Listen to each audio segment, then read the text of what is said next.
Recording by Halchal Music, Jamui। गाँवे में पढ़म ही तो केतना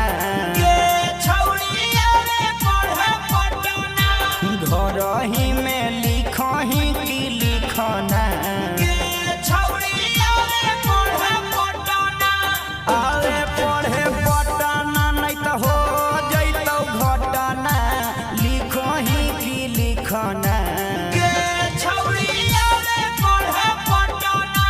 गाँवे में पढ़म ही तो केतना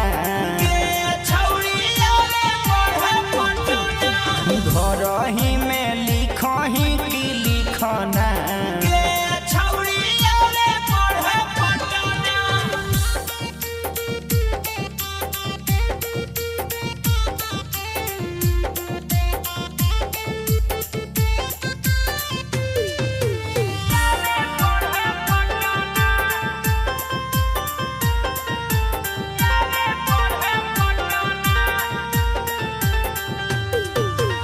एके साथे रहबै दुनू करबै खुल के प्यार गे घरवा में रहमी त जनतै गाँव जवार गे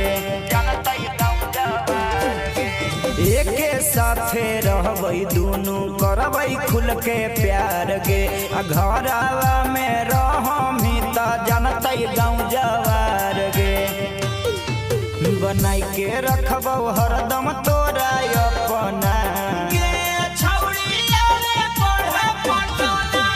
घर ही में लिखही की लिखना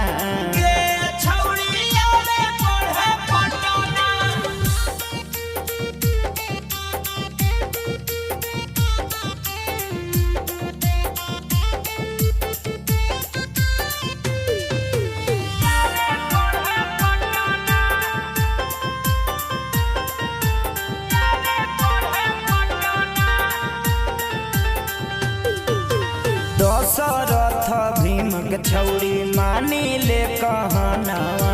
पढ़म ही लिखम ही पूरा होई तो माई बाबू कयर मनावा दशरथ भीम के छौरी मानी ले कहनावा पढ़म ही लिखम ही पूरा होई तो माई बाबू कयर मनावा आगे एके बात के धोइले ही की रटना घर ही में